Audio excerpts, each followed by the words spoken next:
3 years after my death, my wife was still accompanied by the bionic robot I meticulously developed. It looked exactly like me and recorded all my words and habits from when I was alive. Except, it never got angry with her. So my wife didn't notice anything was wrong, but she brought different men home every night, trying to provoke me, wanting to see me jealous to the point of madness. Until one day, her childhood sweetheart pushed me off the balcony. My wife discovered in horror that I didn't seem to bleed. Crash! I fell heavily on the mansion lawn, and some mechanical parts seemed to have fallen out of my body. The culprit who pushed me was lying on the railing, pretending to shout, "Emily, something's wrong." Scott jumped. Emily Carter, my wife. She heard the shout and walked over unhurriedly, her tone contemptuous. Jumped? You mean Scott Davis? He sure knows how to get attention, actually coming up with such a stupid way to get me to notice him. Fine, I'll indulge him this once. There wasn't a trace of worry for me on Emily Carter's face. Instead, she casually glanced downstairs as if she were doing a favor. She saw me lying motionless on the grass. Emily Carter's expression remained unchanged. Okay, Scott, stop pretending. I've already come over to talk to you, so you should know when to stop. She thought that after she said this, I would sensibly get up, as if it were a great gift. But after waiting for a long time, she didn't get the reaction she wanted. Emily Carter's face completely fell, and she warned me, "Scott Davis, don't be so shameless. My patience is limited." The man next to her deliberately said, "Emily, why don't we go down and take a look? What if something happened?" Emily Carter sneered, "How high is it?" "The 3rd floor, not the 30th. Falling from here is like a tickle. Do you think it could kill him? This mansion has only 3 floors. Falling from there would most likely not be fatal, but he would get hurt. Even if he landed on the back of his head, it could be deadly." Emily Carter seemed to have overlooked this, or perhaps she just didn't care about my life or death. She would probably be happier if I died in front of her. Too bad, I was already dead and couldn't die a second time. 3 years had passed, and Emily Carter still hadn't noticed. The me lying on the ground, the me who had been by her side for 3 whole years, wasn't the real me. Just a companion-type bionic robot that I had carefully created. As for me, the mission had failed, and the system had already destroyed my physical body. My soul remained in this world, and even ended up in this robot's body by mistake. I couldn't control its behavior, but I didn't need to, because whether it was appearance or programming, it was almost identical to me when I was alive. The chip in its brain contained all my memories. The joint mechanical parts on my body were misaligned, as if they were stuck, and for a moment, I couldn't move. I was in a temporary shutdown state. Emily Carter, of course, couldn't see these abnormalities and raised her eyebrows mockingly. "Stop playing dead, Scott. Do you want me to come down and help you up?" Finally, amid her ridicule, I slowly got up from the ground. After the program restarted, it was finally able to run normally. But my posture was extremely awkward. "Emily, look, Scott's leg seems a little strange. Do you think he broke a bone? He's young and strong. He can't be that fragile," Emily Carter said dismissively. It was Scott's crazy idea to jump. If something happened, he deserved it. He has to take responsibility for his actions. Ethan, don't worry about that idiot. Besides, what's the big deal about a grown man breaking a few bones? He'll be fine in a while. Don't be so dramatic. The man named Ethan Miller chuckled. That's right, Emily. Do you remember? When we were kids, our neighbor's dog fell from the building and was hopping around in no time. Scott shouldn't be worse than a beast. He called me Scott, but there was no respect in his words. Emily Carter wasn't stupid. How could she not hear it? She just didn't care how others insulted me, because that was exactly what she wanted. Especially when the person saying these things was her childhood sweetheart. They came down to the yard together. Ethan deliberately ran up to me, pretending to be concerned. "Scott, you gave me a scare just now. Why were you so down? Are you okay?" Emily Carter looked coldly at my strange posture. In addition, I was covered in dirt, and my clothes were scratched by branches. I looked dirty and disheveled. Seeming disgusted, Emily Carter clicked her tongue and didn't come closer. She said, "Scott Davis, your act is really bad." She glanced at the spot where I had fallen. There was a strange object in the grass, something that looked like a mechanical part, reflecting a faint metallic luster in the night. She must have seen it, but she didn't think much of it. She sighed lightly. "It's a pity that the flowers and plants were crushed." I knew that the person she cared about most was Ethan, but I never imagined that a random flower or plant in the yard was worth more than my life in her heart. These years of dedication were like a joke. "Scott Davis, you scared Ethan with what you did," Emily Carter said, pointing at me. "How about this? You apologize to Ethan, and we'll forget about this. I won't hold you accountable for jumping." Listen to how absurd that was. Jumping had become my fault. Ethan had personally pushed me downstairs, but she wanted me to apologize to the culprit. My voice function was still malfunctioning, and I opened my mouth but couldn't say a word. My silence made Emily Carter even more dissatisfied. "Why didn't you jump sooner? Why did you have to wait until I brought Ethan back? Scott Davis, if you're jealous that Ethan and I are so close, just say so. Tell me you're jealous. What's the point of making a scene at home?" Her tone was becoming more and more agitated. It was a bit surprising. Did Emily Carter still remember that this mansion was our home? But she brought different men back 3 times, 5 times, and scrupulously, never avoiding anyone. The whole neighborhood knew that I, Scott Davis, the legitimate husband of the Carter heiress, was being cuckolded, and I didn't dare to say a word. It was truly a disgrace to men. I smiled bitterly. I never thought that things between her and me would end up like this. The voices of the two talking came from outside the room. "Emily, you're bringing me over so late. Won't Scott be angry when he sees me? It wouldn't be good to make him jealous, or else I shouldn't stay here." Emily Carter was silent for a moment, then said, "Don't worry about him. In this home, I have the final say. Scott Davis doesn't dare to have any objections." Ethan smiled and praised her, as expected of the Carter heiress. "You know how to handle her husband." Emily Carter didn't continue the topic, but coldly called my name. "Scott Davis, come out here. Can't you hear that we have a guest?" The door opened, and I walked out. I took the initiative to bend down and get them the slippers to change into, my movements skilled, as if I had done it countless times. Emily Carter was expressionless. Ethan, on the other hand, looked at me a few times in disbelief, as if he had seen a ghost. "Hey, Scott Davis, don't you recognize me?" I looked at him and accurately stated his identity. Ethan laughed exaggeratedly. "It's been 3 years. Why has Scott changed so much?"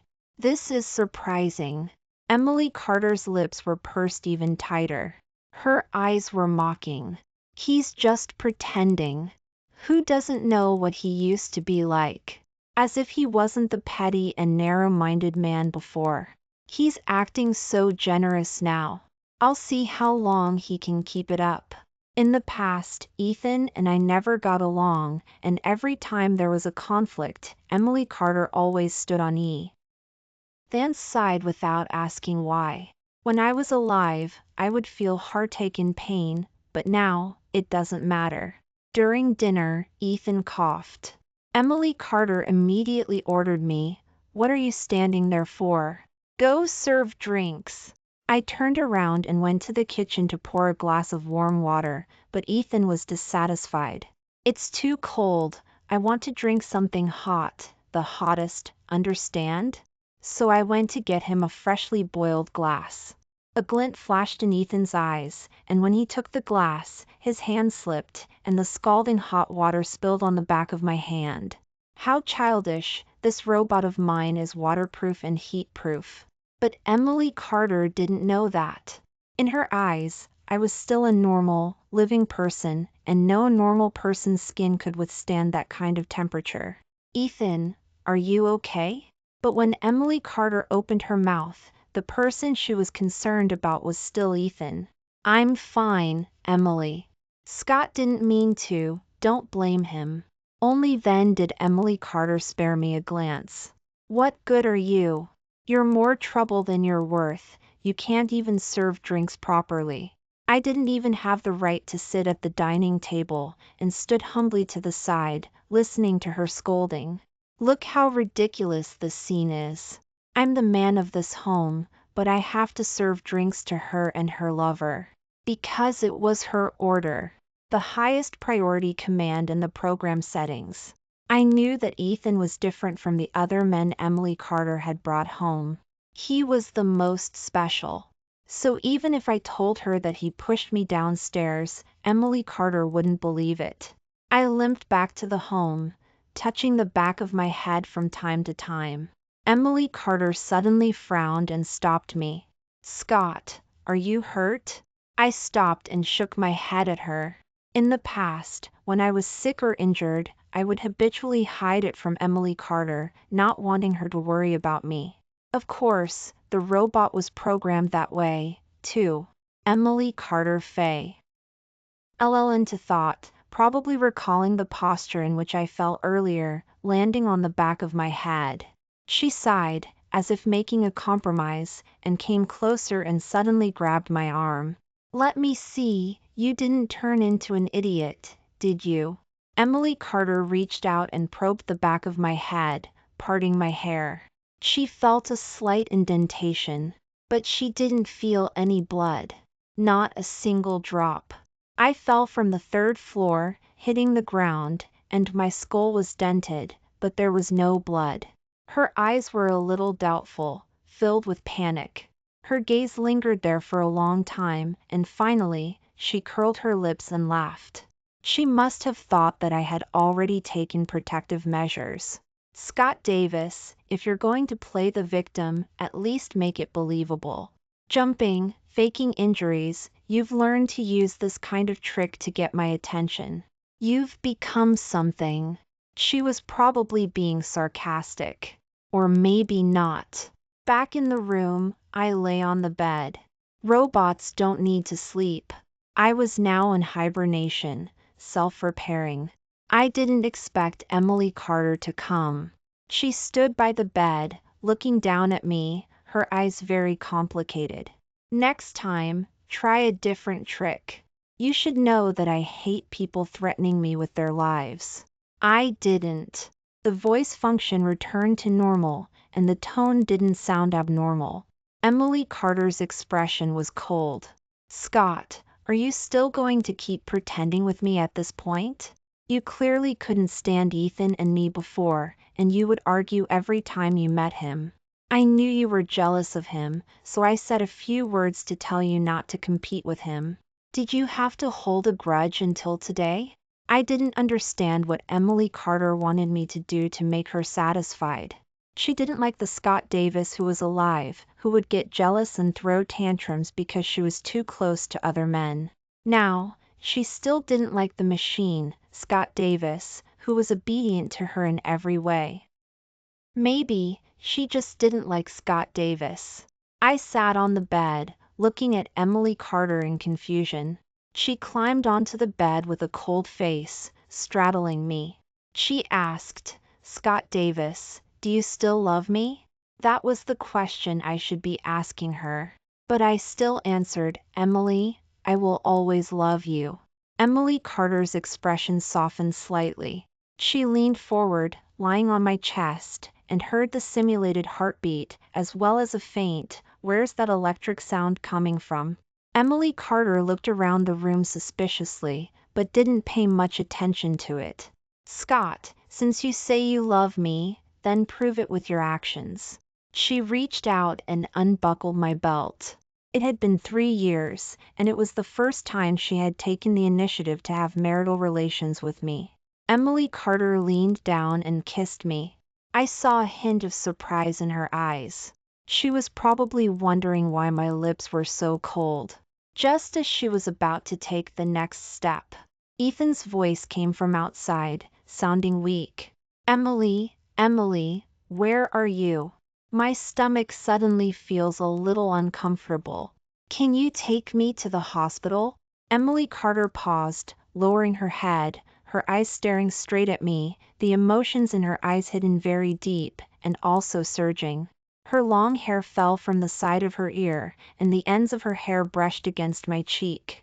If it had been before, I would have found it itchy. But now, I didn't move, like a wooden man, asking her without understanding the situation, Emily, Ethan is calling you. Aren't you going out? Emily Carter didn't seem too happy, her voice cold. Scott, do you want me to go out at this time? What about Ethan? Emily Carter scoffed. Are the butlers and maids dead? So she knew there were butlers and maids in the home. But she had repeatedly treated me like a servant, serving her and the men she brought home. Scott, if you say you don't want me to go, I won't go, okay? But I told her that I completely respected her wishes. Fine, whatever. So Emily Carter got angry, rolled over, and got out of bed, not looking at me again. She drove Ethan to the hospital overnight. The system started giving me real-time broadcasts again. Every day that Emily Carter wasn't at the mansion, the system would broadcast to me where she was and what she was doing. Hospital. Emily Carter accompanied Ethan while he was on N4 drip, gently asking him if he was hungry and what he wanted to eat. Ethan thought for a while. I want pizza. I heard you say before that Scott's cooking is delicious. Can I try it? Of course. Emily Carter took out her cell phone and started typing. Almost the next second, I received the message she sent. Make a bowl of pizza and deliver it to the State General Hospital. Afraid that Ethan would be hungry, she didn't forget to tell me, hurry up. Back then, when Emily Carter wasn't feeling well, I was worried about her, so I specifically learned how to cook. She praised me several times on social media. When guests came to the home and wanted me to show off my skills, Emily Carter would sternly refuse, saying that I wasn't a cook and that it was a treat only she could enjoy. In the end, things had changed. People had changed, and their hearts had changed too.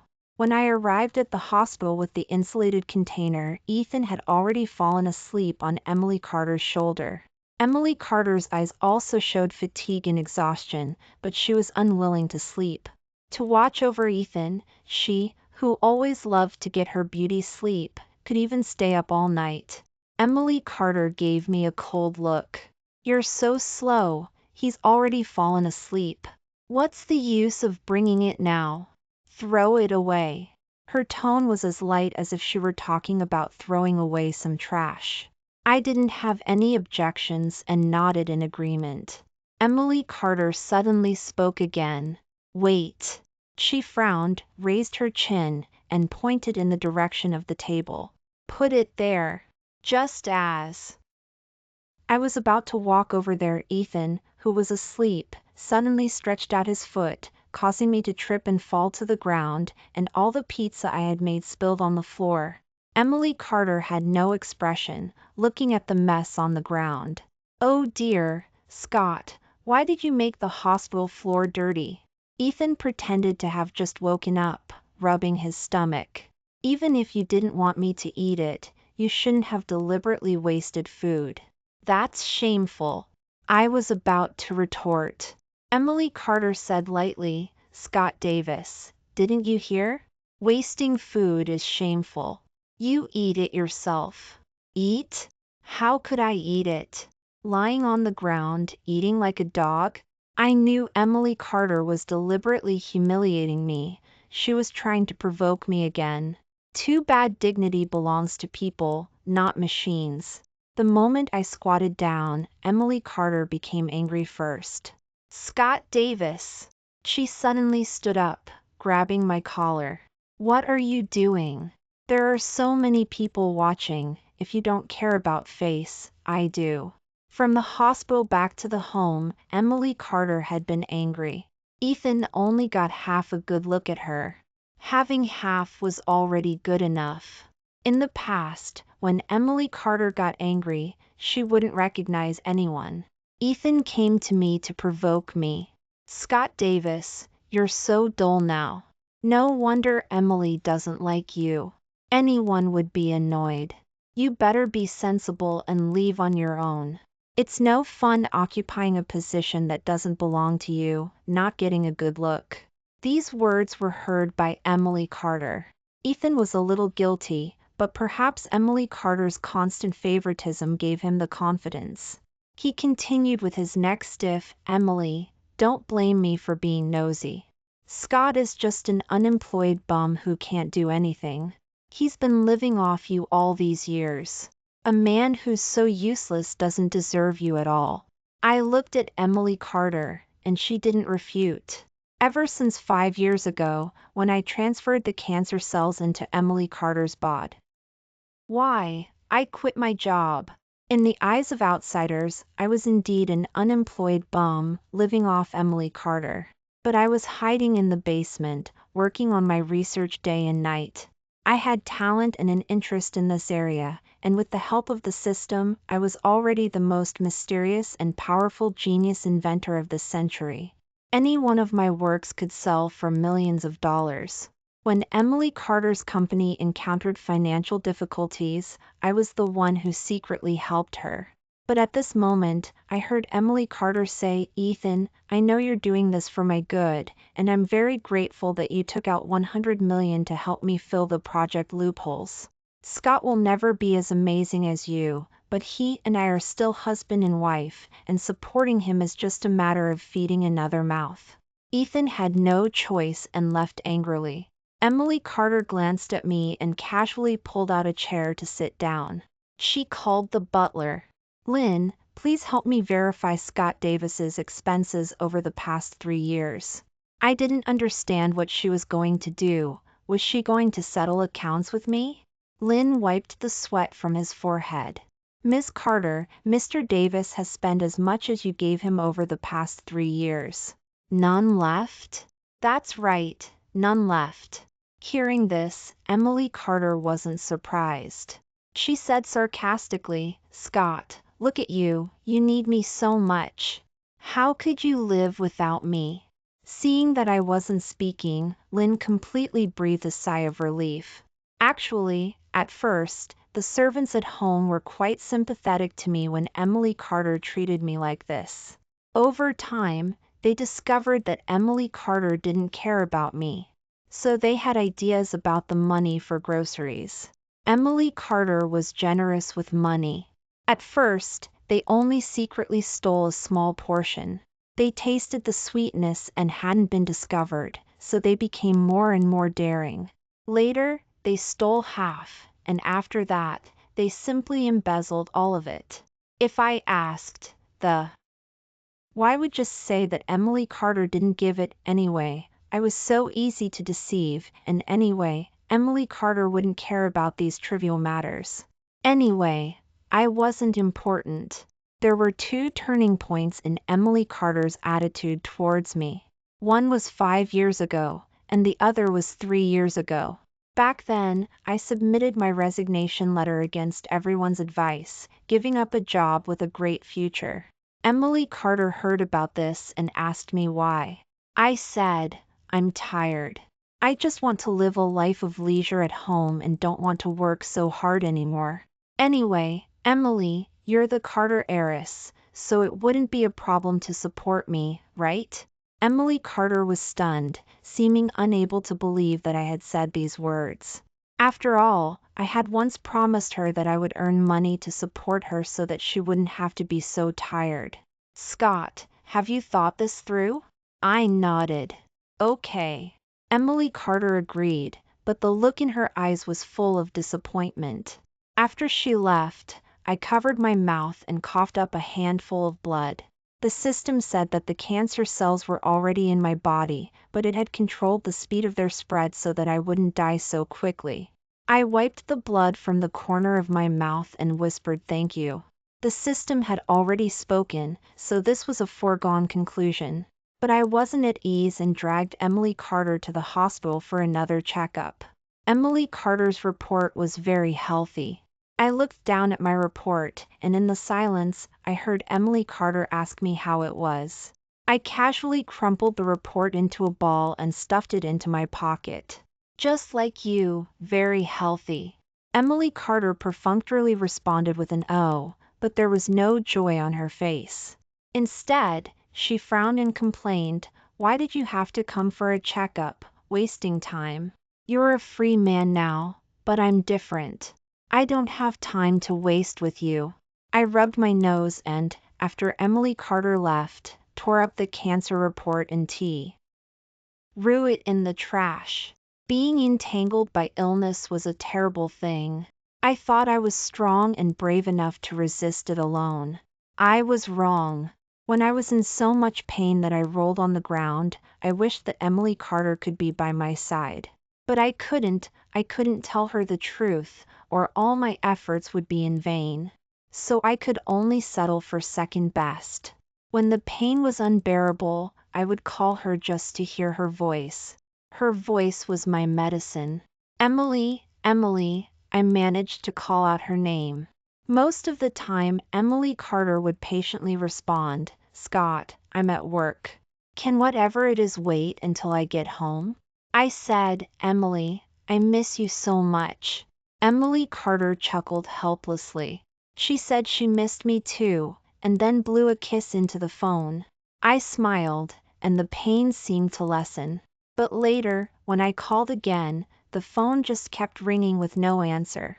When I finally got through, her cold voice came through the line, "Scott Davis, can you stop bothering me? I'm busy with something important right now." My throat felt like it was stuffed with cotton, blocked and scratchy, making me uncomfortable. "Emily, I'm sick." Afraid she'd worry, I quickly added, "Don't worry, it's not serious. I've taken medicine. I just wanted you to keep me company for a little while. I won't take up too much of your time. Just say a few words to me, please?" I pleaded with her humbly. As soon as those words left my mouth, I thought Emily Carter might at least show some concern for my condition. What I didn't expect was her outburst. "Did you have to get sick at a time like this? Since you've taken medicine, just rest. What's the point of telling me? I'm not a doctor." I said with grievance, "Emily, I just miss you." Emily Carter was silent for a long time and finally sighed. She said, "All right, Scott, aren't you just doing this because you know it's Ethan's birthday today, deliberately faking illness to trick me into coming back?" "I'm just having dinner with Ethan. Can you stop making a scene? You're annoying me like this." My heart ached as if it were being stabbed by a million needles. "Okay, Emily, then I won't bother you." I managed to choke out the words. But before I could finish, all I heard was the busy signal. Later, I stopped causing trouble and focused on my research every day. I wanted to make sure Emily Carter would be taken care of even after I died. I didn't trust anyone else to do it. That's how this companion-type bionic robot came to be. Its only purpose in this world was to keep Emily Carter company in my place. It was fully functional, but there were still some things that could give it away. If Emily Carter had paid a little more attention to me, she would have found out sooner. 3 years ago, after Emily Carter saw Ethan Miller off at the airport, she went home and hid, crying for a long time. She seemed to belatedly realize that her feelings for Ethan Miller had gone beyond the bounds of friendship, but it was too late. She was already married to me. Scott Davis, where are you? Emily Carter dried her tears and searched for me all over the home. What she didn't know was that I had already died at home while she was sharing that farewell kiss with Ethan at the airport. What stood before her now was just a substitute. Emily, I'm here. Emily Carter hugged me tightly, her voice choked with sobs. If, and I mean if, I ever had to leave you one day, what would you do? I would die. Emily Carter pursed her lips and looked up. Don't talk about death. You know my parents both died from hereditary illnesses. I hate it when people mention death to me. Why do you have to threaten me with that? It's not a threat. It's the truth. Enough, Scott Davis. Emily Carter said coldly, I have nothing more to say to you. After that, she and I were locked in a one-sided Cold War.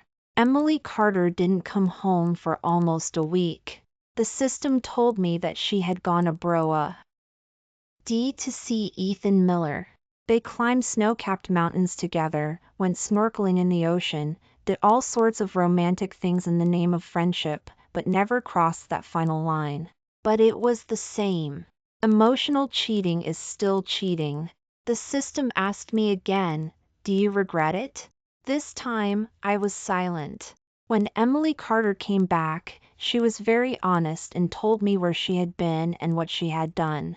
She also promised me that she had only done it to say goodbye to Ethan properly, and that they wouldn't contact each other anymore.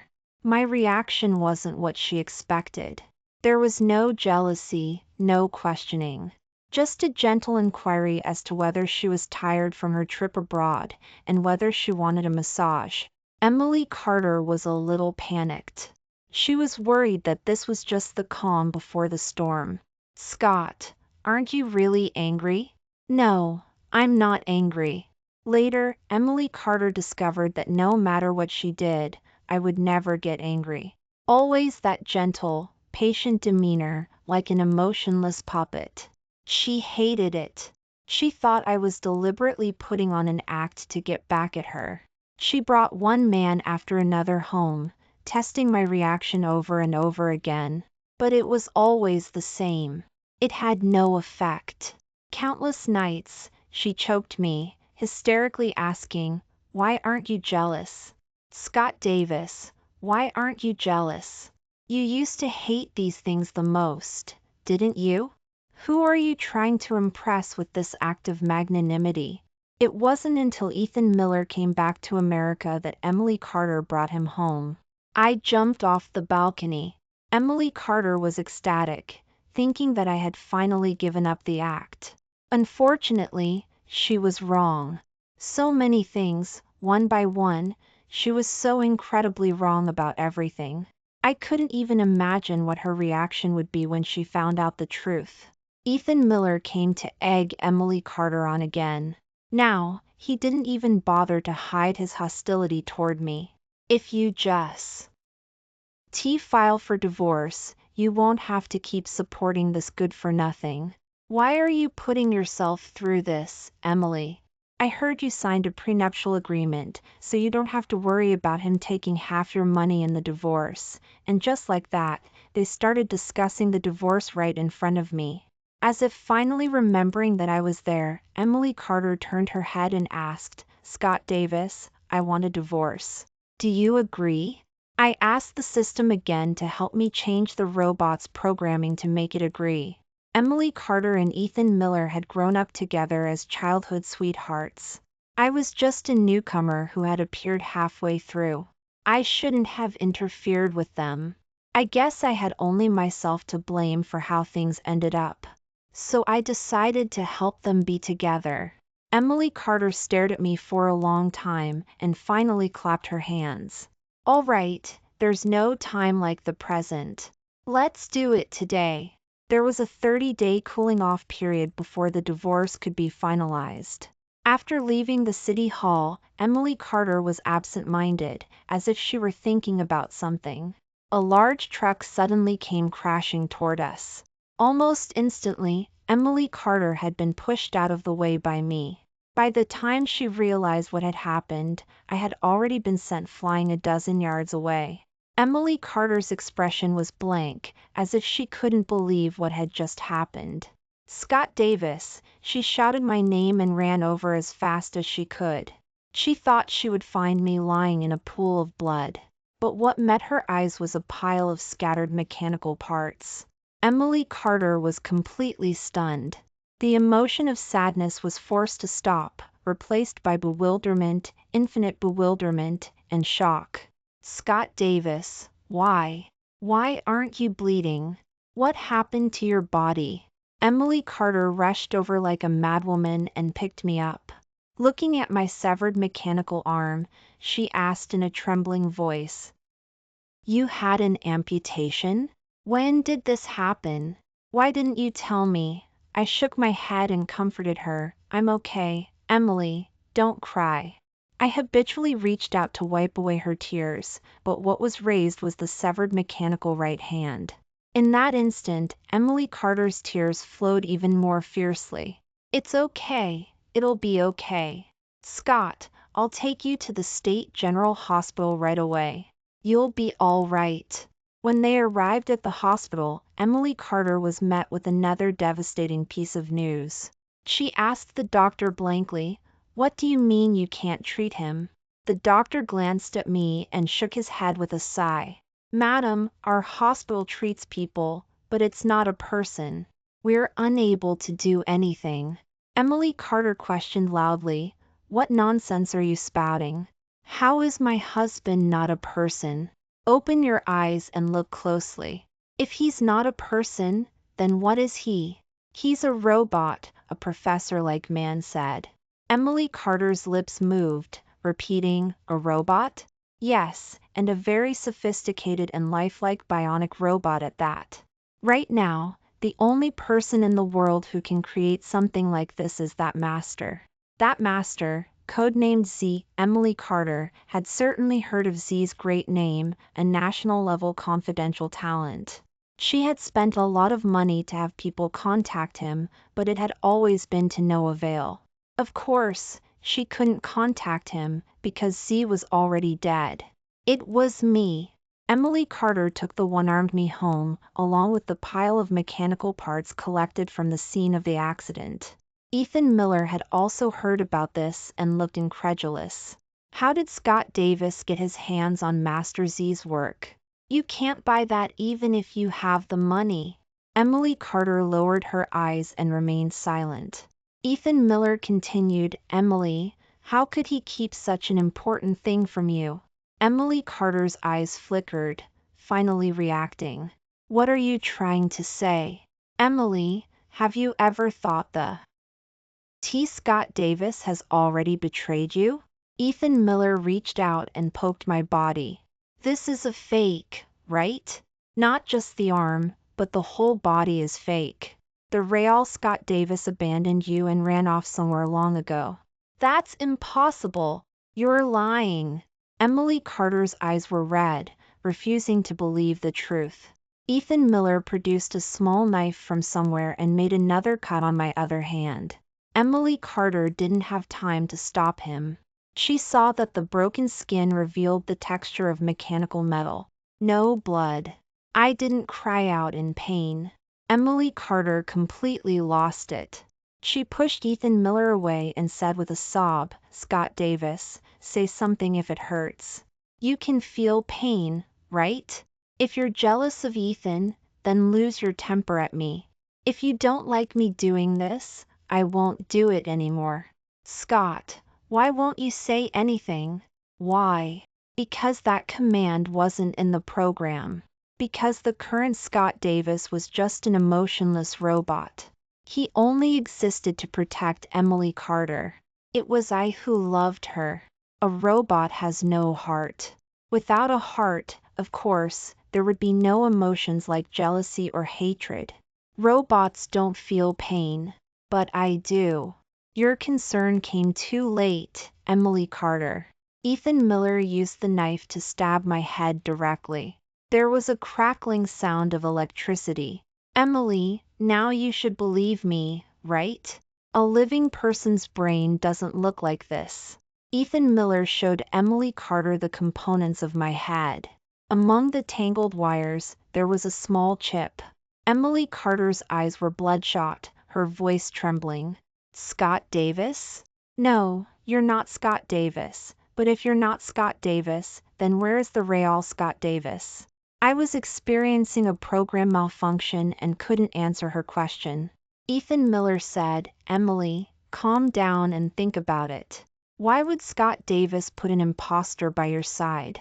It's because he's afraid you'll find out. Only those who have done something wrong are afraid of being discovered. So, Emily, wake up. Scott Davis doesn't want you anymore, and you're still crying your eyes out over him. Emily Carter finally digested this unacceptable truth. She felt like her whole world was collapsing. Her voice was hoarse. Ethan, do you think he finds it funny to play me like this? He must be so proud of how easily he fooled me. I was already dead, completely dead. What was there to be proud of? Emily Carter wiped her eyes hard with the back of her hand. When she looked up again, her eyes were as cold as ice. I'm going to find him. I'll dig 3 feet into the ground to find him. Emily Carter immediately took people to the orphanage where I had lived since I was a child. I came into this world without a father or mother. The director and the other children at the orphanage were my family. I will always remember when we couldn't afford food when I was young. The director kneeled in front of those wealthy businessmen, begging them until her head was bleeding, just so that the orphanage could continue to operate. She had managed to provide a haven for those homeless children. But now, Emily Carter had people smash the dining table in the cafeteria, tear down the beds in the dorm, and knock down the outer wall of the orphanage. She wanted to make those children homeless. Where's Scott Davis? Tell him to get out of here. The director was so angry that she had a heart attack, but she was still holding on. Scott isn't here. He hasn't been back in years, 3 years. I hadn't been back since I died. Emily Carter sneered. Is that so? I don't believe it. Keep smashing. The children were terrified, huddling in the corner. One of the older boys ran out, trying to stop them from acting so outrageously. Ethan Miller stepped forward and kicked him away. You little bastards, you must have dirty blood running through your veins to be dumped here. You have no parents and no manners. Get out of here. These words weren't just insulting to the children, they were also indirectly insulting me. But Emily Carter just watched coldly from the side, unmoved. The system asked me that question again. Host, do you regret it? Yes, I regret it. Finally, I hear you say you regret it. In that case, I'll use my last bit of authority to help you one more time. I can't bring you back to life, but I can restore the world to its original state. After Emily Carter went home, she searched the whole place again. The butler handed Emily Carter the mechanical parts he had found on the mansion lawn. These were accidentally dropped when Ethan Miller pushed me down the stairs that day. Emily Carter had seen them at the time, but hadn't thought much of it. Seeing them again now, she took them and clenched them tightly in her palm, the metal shards almost cutting through her tender flesh. She threw the object into my pile of parts, then paused. She noticed the small chip. Just as she picked it up and began to think, a servant came running over in a panic. Speak, what did you find? Miss Carter, maybe you should go to the basement yourself. Emily Carter frowned suspiciously. She had lived here for so many years. Of course, she knew that there was a basement in the mansion, but she had always disliked the place for being cold and damp, and never liked to set foot there. Emily Carter got up and followed the servant to the basement. The door opened, and a room full of high-tech creations met her eyes. Without exception, they were all marked with the letter Z. Emily Carter's expression was blank, and she walked in numbly, reaching out to touch them, as if she couldn't believe what she was seeing. She walked further in, coming to a strangely shaped computer. There was a card reader on it. She tried putting the chip in. She saw my memories. At 7 years old, I met Emily Carter for the first time.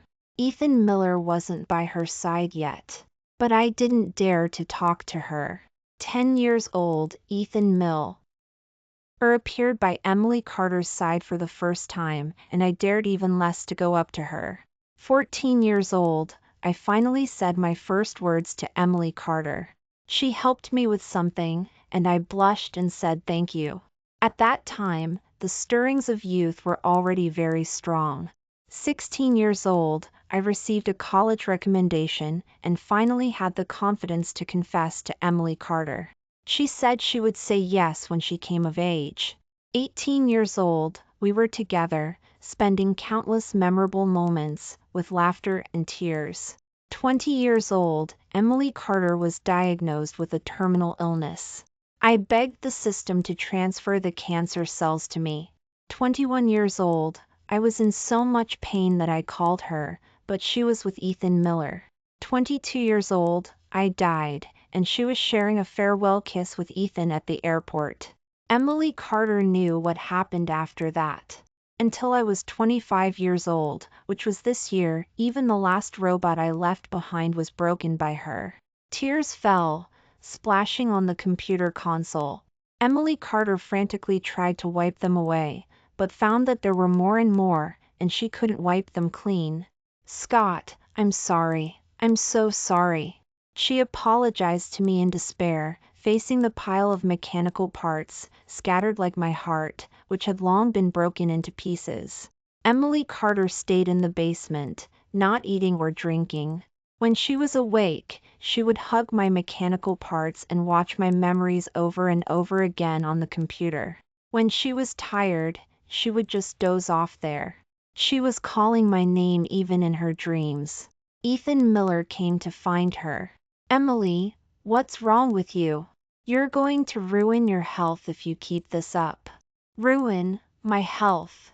That's right, I ruined Scott's body, Emily Carter muttered to herself, as if she had gone mad.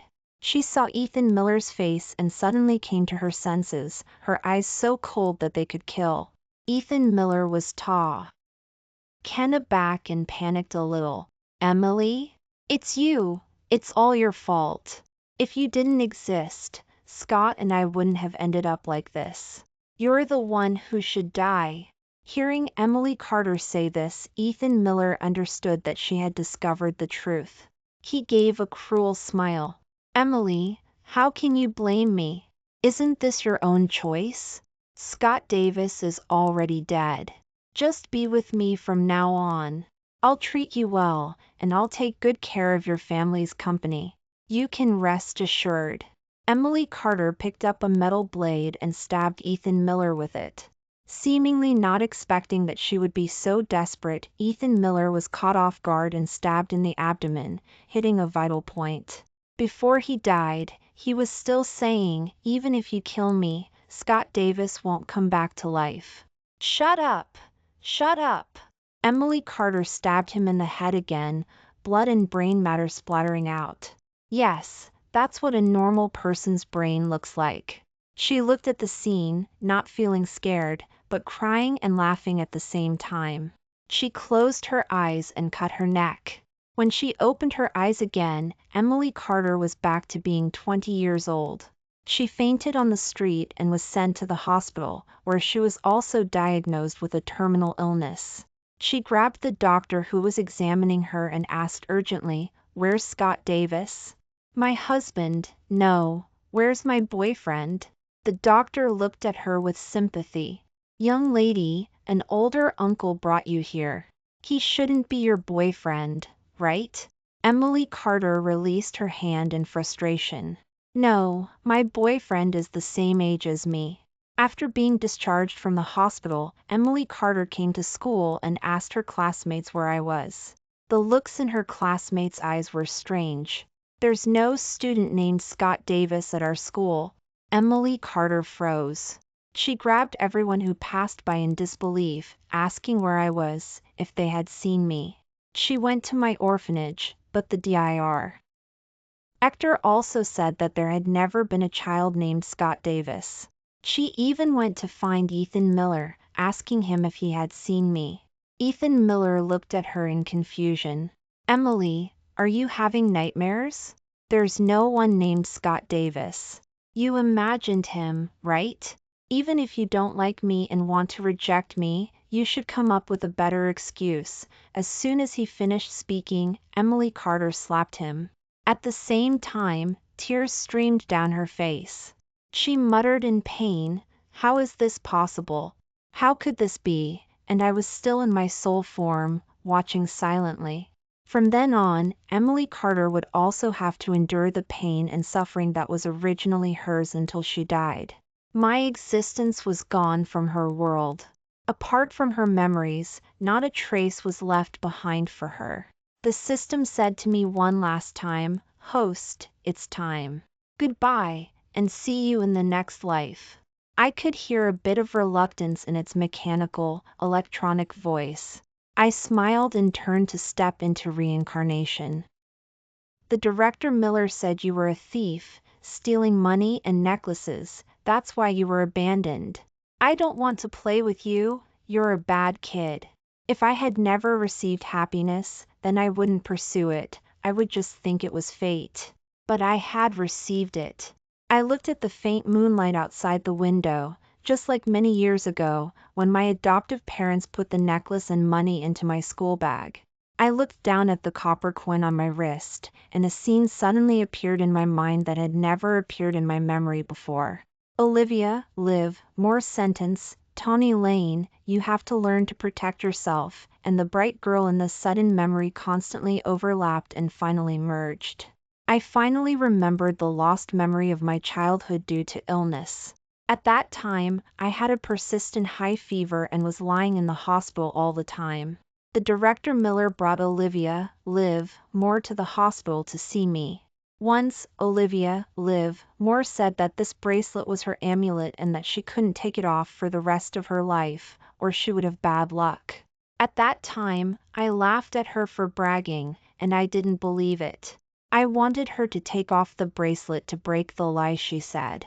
But at this time, she tearfully took off the copper coin bracelet that she had been wearing on her wrist and put it on me herself. Don't you like this the most? I'm giving it to you now. Get well soon. Tawny Lane, you have to learn to protect yourself. She gave me her amulet. I nodded laboriously, but I felt uncomfortable all over. She stubbornly said that she was going to buy me medicine, but she never came back. Later, I got better, but I lost all my previous memories because of this illness. I didn't remember Olivia, Liv, Moore, and I didn't remember the origin of the copper coin bracelet. I only remembered that many police officers came in and out of the orphanage, and some police officers came to ask me where I last saw the little girl in THE photo. I shook my head blankly. I don't know her. During that time, Director Miller was also in tears all the time. If I hadn't made an exception to take her out, she wouldn't have been abducted by human traffickers. At that time, I didn't understand what Director Miller was saying. I only felt that he seemed very sad. But now, I understood. I squatted on the ground, feeling only a dry throat, buried my head in my arms, and tears flowed out uncontrollably. In an instant, I only felt that fate was playing tricks on me. I couldn't sleep all night. I wanted to call Olivia, Liv, Moore, but I was worried that I would disturb her. I closed my eyes, but I didn't expect the memories to be clearer and even penetrate my bones. When the first ray of sunlight shone on the ground, I couldn't wait to walk out of the hospital. When I chased after Olivia, Liv, Moore's company, she was still holding a multinational video conference. Olivia, Liv, Moore was startled when she saw me. After saying a few words in a language I didn't understand, the meeting was suspended. She was still as she used to be, with a faint expression, but with a smile hidden in the corner of her eyes. She turned her head to look at the clock hanging on the wall. So early. Have you had breakfast? I'll take you downstairs to eat after I finish the meeting. If you're hungry, I'll have the secretary send it up. I interrupted her. Olivia, Liv, more. I remember everything. Looking at her somewhat puzzled eyes, I pointed to the copper coin red string on my wrist. What I'm saying is this. She was stunned, and soon, tears welled up in her eyes.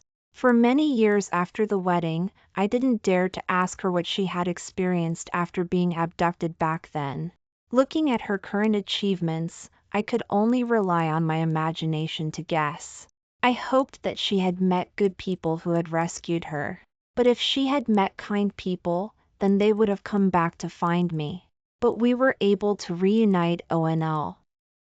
Why, after so many years? This alone was enough to overturn all my previous beautiful guesses. Her hesitant behavior in front of her quickly aroused her suspicion. But Olivia, Liv, more seemed to see what I was thinking, and just said lightly, actually, I realized after walking through the swamp that it's so good to be alive in the sun now. Bit of good when her life came to an end. A sentence suddenly came to Sarah Green's mind. Live this life to the fullest. Be sincere and kind.